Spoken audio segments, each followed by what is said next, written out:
Today is August the 16th, and as you can see, if you've been watching any of my tapes, I still haven't got this thing done.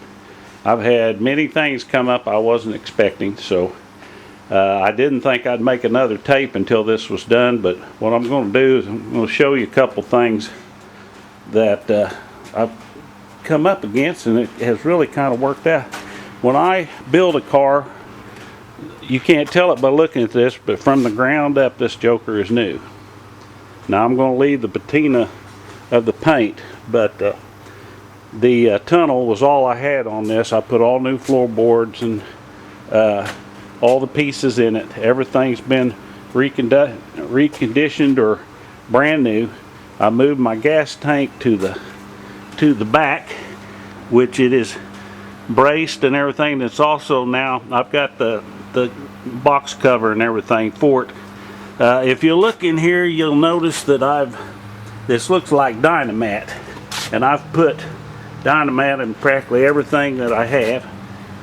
But what I did, a guy got me onto this in Volkswagen Classics, said go to Home Depot and buy what's called Quick Roof, and you can buy it for $16 a row, 25-foot row, and it works just exactly like Dynamat. I put it in the doors and anywhere I wanted to put it. Just sticks real easy, and it cost me 48 bucks to Dynamat the inside of this car, and it would have been well over 100 bucks if I was using Dynamat.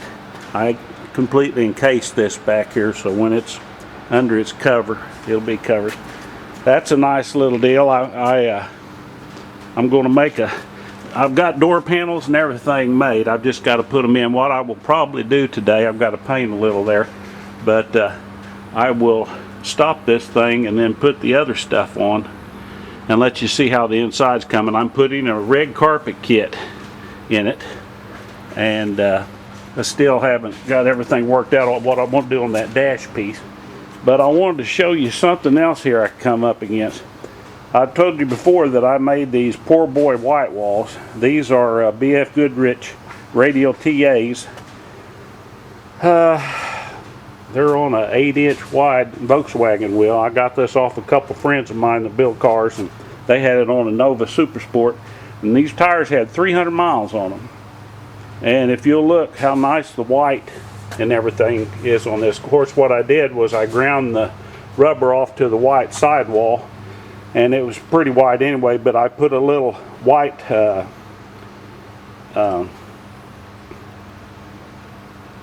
white sidewall tire paint is what I'm trying to say. I get this paint from the United Kingdom, and this is Mad Cow, and I've also used Mr.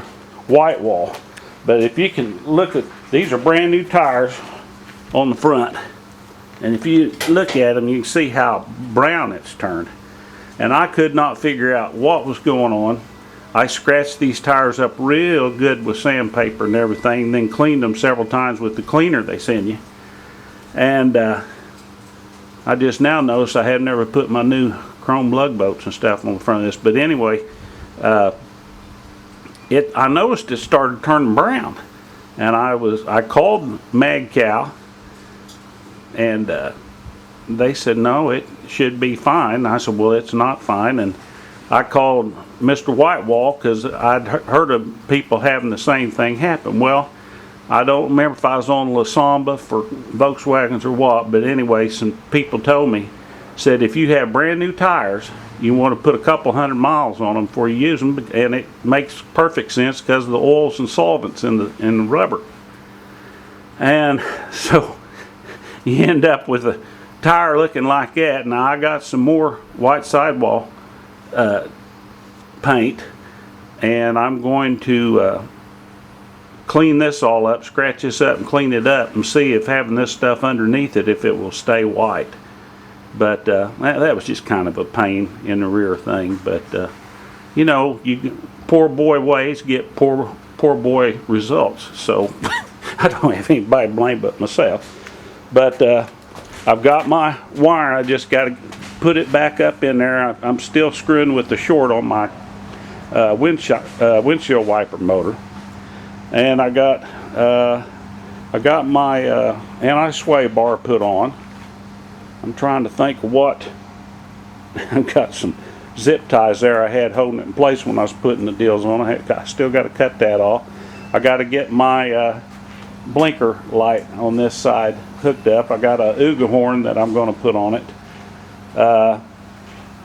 I've had fits with my windshield, and a guy that's excellent on doing windshields. We tried 2 of them, and we busted both of them. So for right now, I'm going to put my original one I had in it. I don't know, it was old glass and everything, yet it's working fine.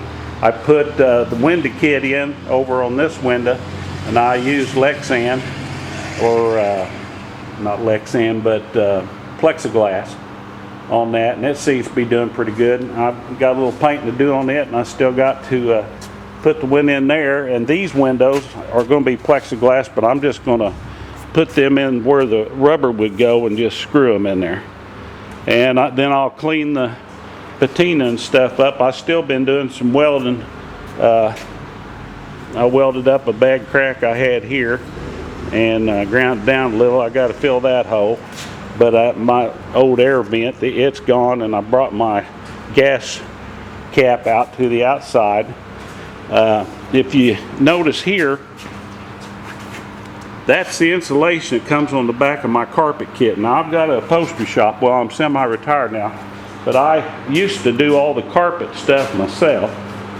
But I just knocked something off my car. But what I'm doing when I put the cover pieces back here that I've made, I'll put the red carpet kit in between this stuff, and I got a board piece here that will go up under this. I will have some carpet in here. This piece will be, and I'm pointing, you can't see my hand, this part will be carpeted. This part will be covered with some stuff. I got a back panel. I've got some tunnel panels that go on the, not tunnel, on the wheel wells over there on each side.